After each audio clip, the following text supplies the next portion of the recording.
Good morning children, I am Symbiotic. Now I am going to teach you the microbes in sewage treatment plant. In the last class I taught you the uses of microbes.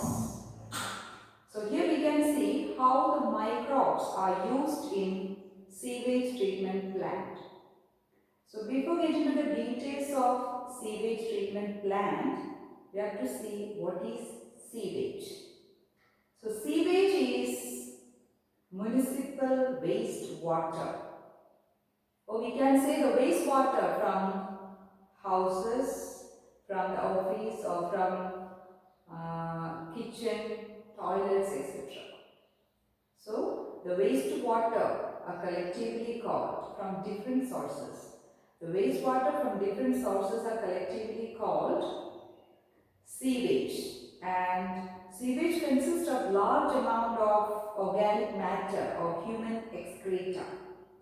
So these sewage need to be discharged in the nearby water bodies. So before discharging into the nearby water reservoir or river, that need to be treated to reduce the pollution. So that is sewage treatment plant. So sewage treatment plant is to reduce the pollution from the sewage by treatment. So we can see what is sewage and what is sewage treatment plant. So sewage, as I told you, is a municipal wastewater which consists of large amount of human excreta. And these need to be treated before discharging into the nearby water reservoir. So the sewage treatment plant,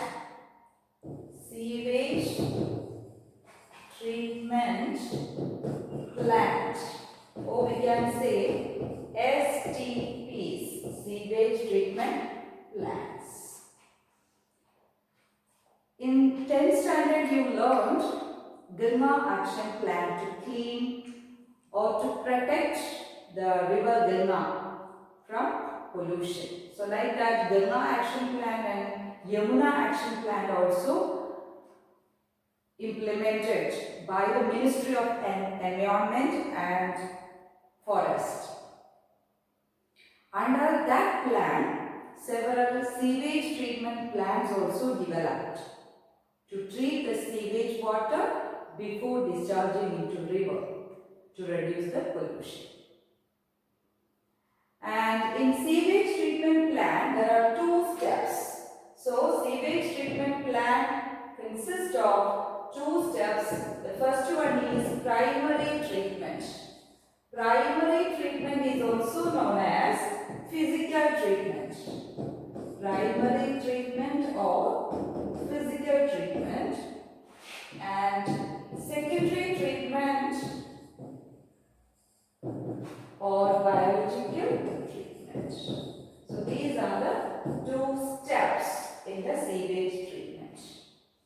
So here the primary treatment means only a physical removal of the waste materials, but here in biological treatment the living things or microbes are used for treating the sewage water.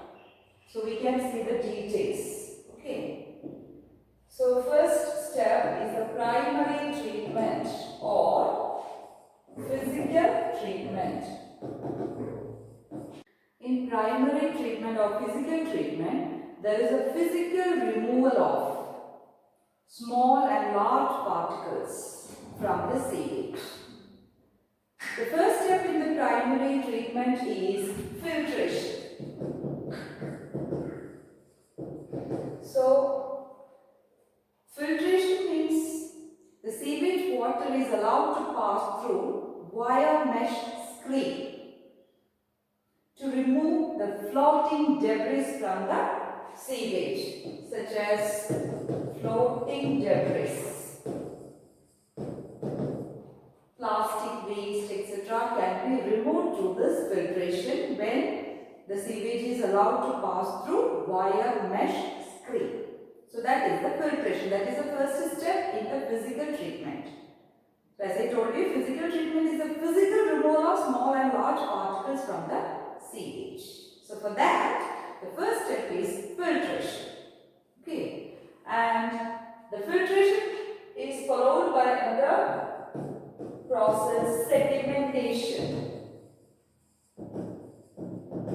Here, the sewage is allowed to settle, the small pebbles etc. allowed to settle. So here, this is the sewage water. So we can see small pebbles, soil etc. settle down by the process of sedimentation. And here, this is called the primary sludge. Primary sludge. So after sedimentation, the grit, what is grit? Soil and the small pebbles are called grit. This grit settled down, which is called the primary sludge. Okay. And the supernatant is called effluent. Effluent. Okay. So this effluent is taken for secondary treatment.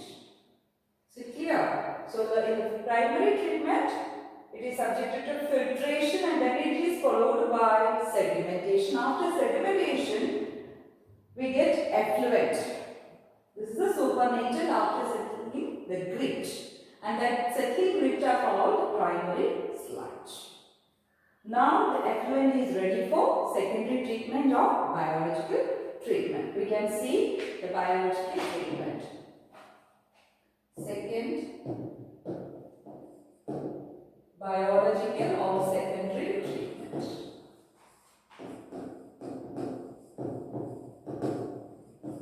Here, in this treatment, 2 large tanks are using. So, first tank, it is an aerated tank. So, air is there inside the tank. It is an aerated tank. Here we can see the effluent. After sedimentation, the effluent is taken for secondary treatment.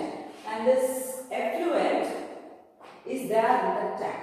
Settling tank, actually this is a settling tank. Then some aerobic bacteria are introduced here. So aerobic bacteria are introduced here. So these are the aerobic bacteria. And air is here. So it is an aerated tank which consists of aerobic bacteria. And this effluent consists of organic matter in large amount. That organic matter need to be oxidized or consumed by the aerobic bacteria. For that purpose, they are introducing aerobic bacteria in the tank. Okay. So this aerobic bacteria consume or oxidize this organic matter present in the effluent. Organic matter is there. And that can be oxidized by the aerobic bacteria. So air is here, oxygen is here. So with the help of oxygen, the aerobic bacteria oxidize or consume the organic matter present in the effluent. So for the oxidation of complete organic matter, they need that much oxygen. So demand of oxygen is increasing if there is larger amount of organic matter.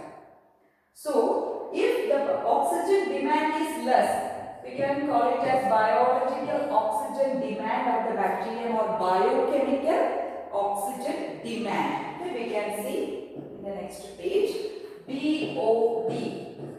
That is called biological oxygen demand or biochemical oxygen demand. Biochemical oxygen Demand. So what is actually biological or biochemical oxygen demand? Suppose this vessel, this tank containing 1 liter wastewater or sewage. So the aerobic bacteria need to convert or consume this entire organic matter of this 1 liter water. So that much oxygen is demanding by the aerobic bacteria to consume the organic matter in 1 liter sewage or 1 liter wastewater. So that amount of oxygen, so we can say amount of oxygen required by the bacteria for the oxidation of or for the consumption of organic matter present in 1 liter water. Okay, so the amount of oxygen required by the bacteria, which bacteria? Aerobic bacteria, to convert the organic matter present in 1 liter water. So if BOD or biological oxygen demand is very high, means that much organic matter is present in the water. If BOD is reducing, means the amount of organic matter is also reducing. That means the organic matter is reducing by the consumption of aerobic bacteria by utilizing the oxygen. So the oxygen amount also be decreased. So clear about BOD, biological oxygen demand or biochemical oxygen demand. Very important. So is it clear about the first stage in the secondary treatment? So in a settling tank, in an aerated tank, one aerobic bacteria, so a group of aerobic bacteria is introduced. And one more thing I want to tell you, see, only small amount of aerobic bacteria is introducing in the aerated tank, and that multiply and grow and multiply to form several bacteria along with the fungal hyphae. So we can see colonies of aerobic bacteria are formed along with the fungal hyphae. So in between fungal hyphae are also there, and this structure is called flocks. So actually flocks are formed by the association of bacteria and the fungal hyphae.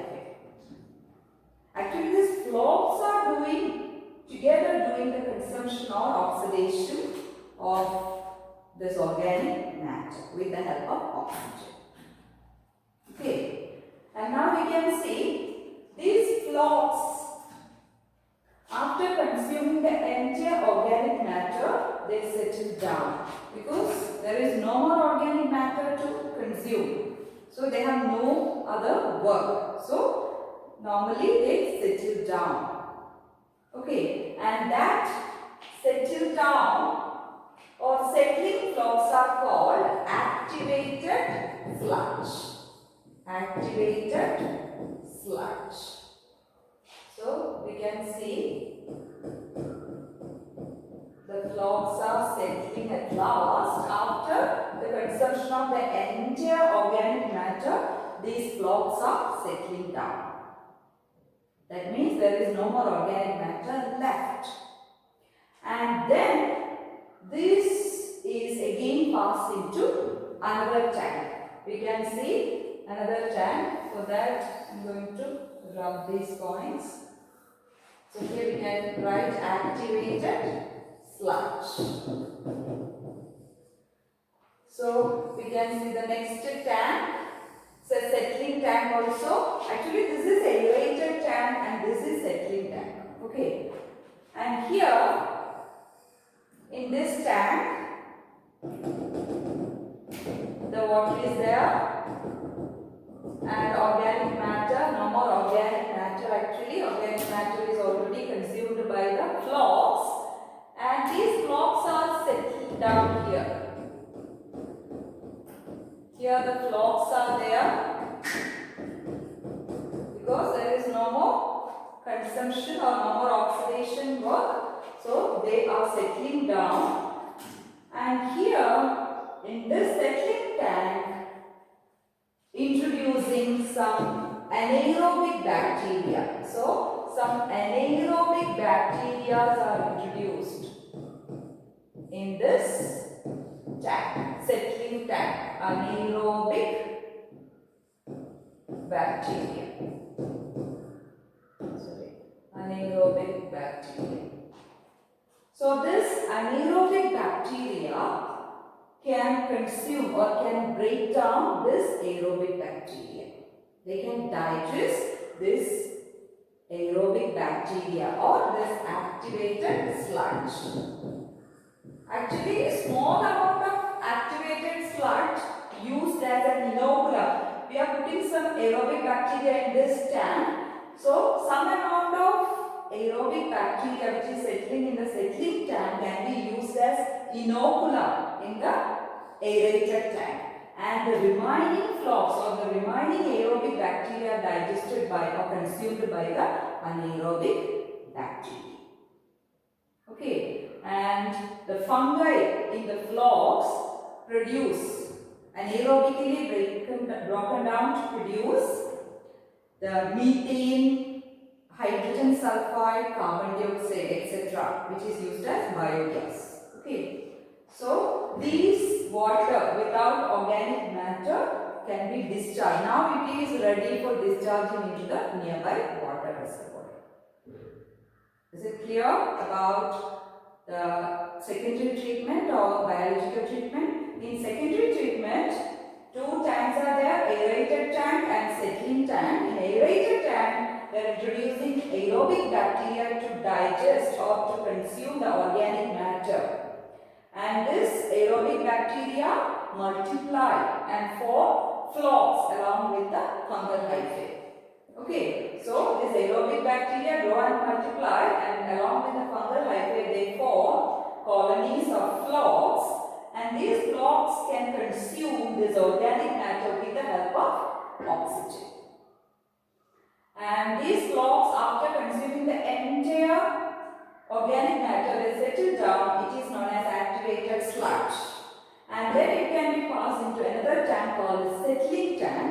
And in the settling tank, anaerobic bacteria are introduced to digest the flocs or the settling aerobic bacteria.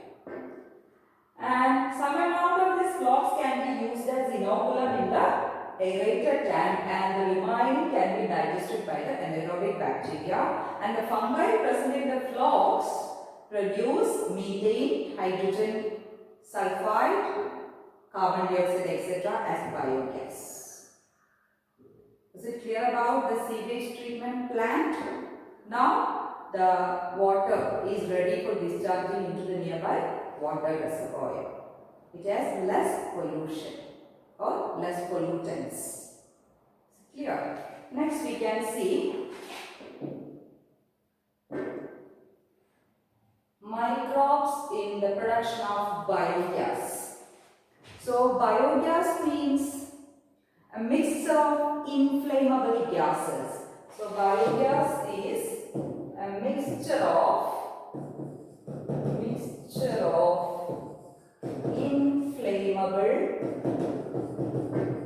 inflammable gases, and that are formed by the breaking down or microbial activity, that are formed by the microbial activity, and it is used as fuel. So which are the inflammable gases?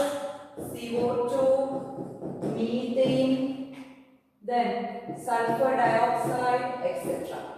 So these are the inflammable gases which are used as fuels, and it is formed by microbial activity. See, the methanobacterium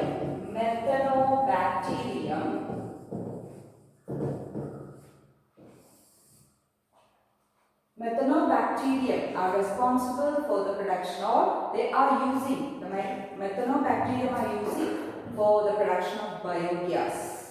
Actually, this methanobacterium anaerobically breaking or broken the cellulosic materials to form carbon dioxide and hydrogen. Okay, and this bacterium are also called methanogens.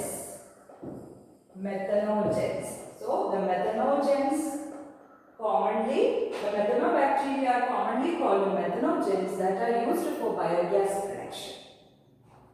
And we can see this methanogens. The methanogens are found in the aerobic sludge during sewage treatment and the rumen of cattle in the stomach of cattle, then flooded rice fields, marshy places, and the excreta of cattle. Okay. Next we can see IARI and KVIC. So IARI means Indian Agricultural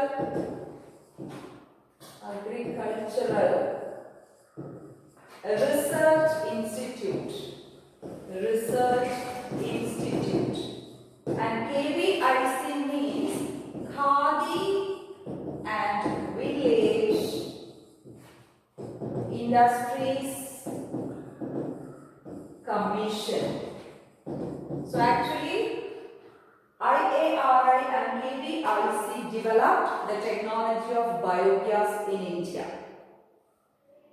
And the cow dung, as I told you, in cow dung we can see methanogens. The dung is also known as gobar.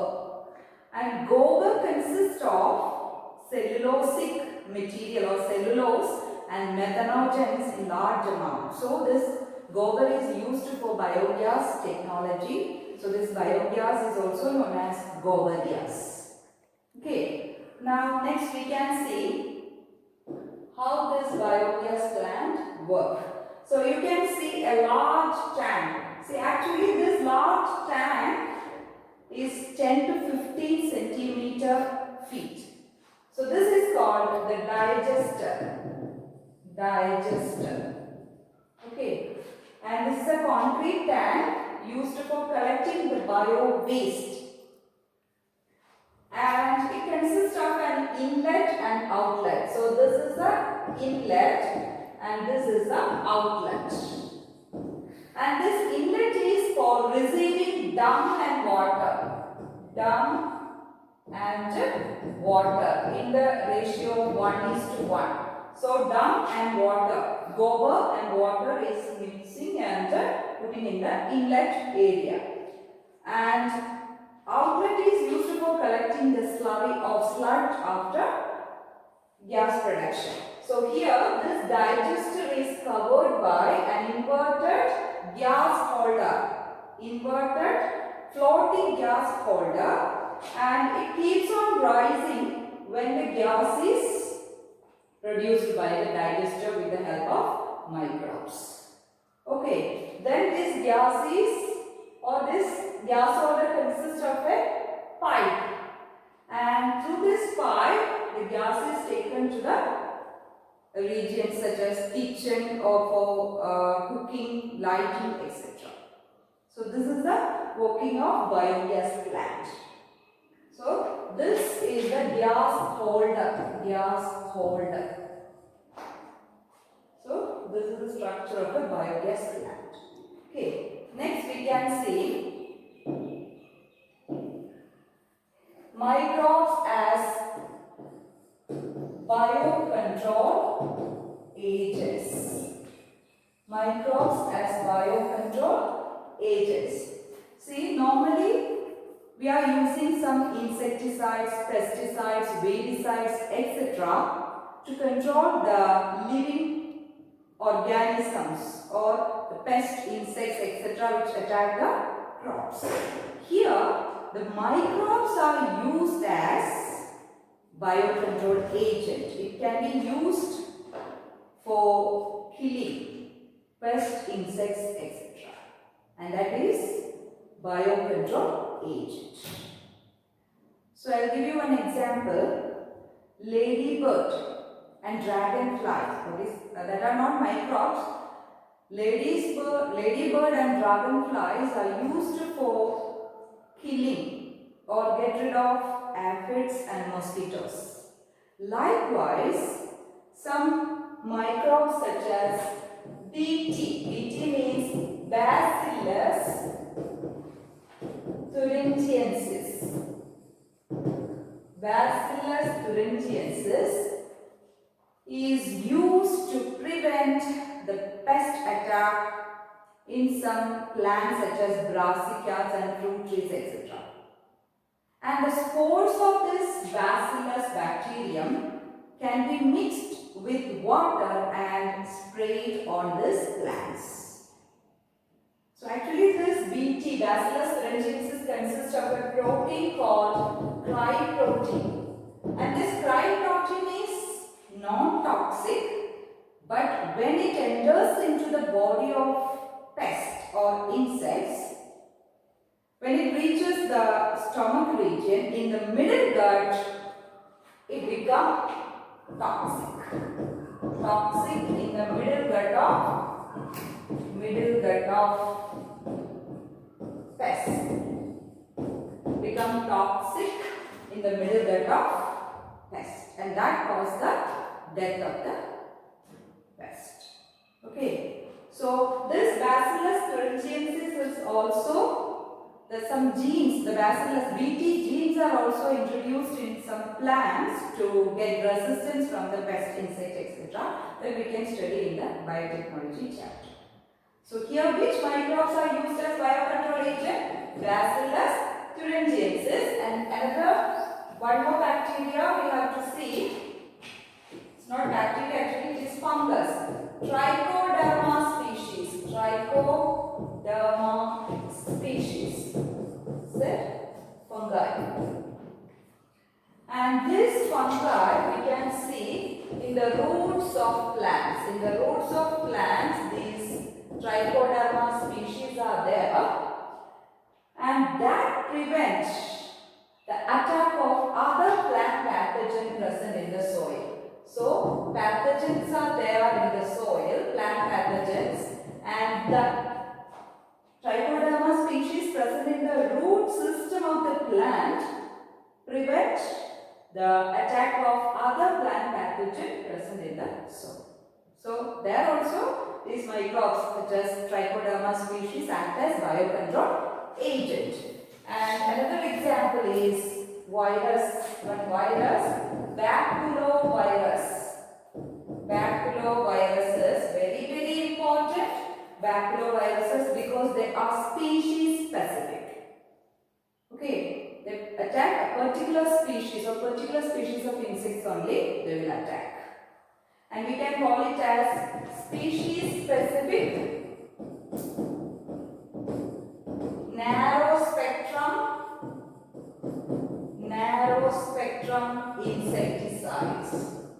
insecticides. Okay, it do not make any harmful effects to plants, mammals, etc. It is only species specific. It attacks a particular insects only. And it is helped in the Integrated Pest Management (IPM), Integrated Pest Management Program, in which the beneficial insects are conserved. That is IPM, Integrated Pest Management Program. So is it clear about baculovirus? Now we can see the last area of this chapter, that is the microbes used as biofertilizers.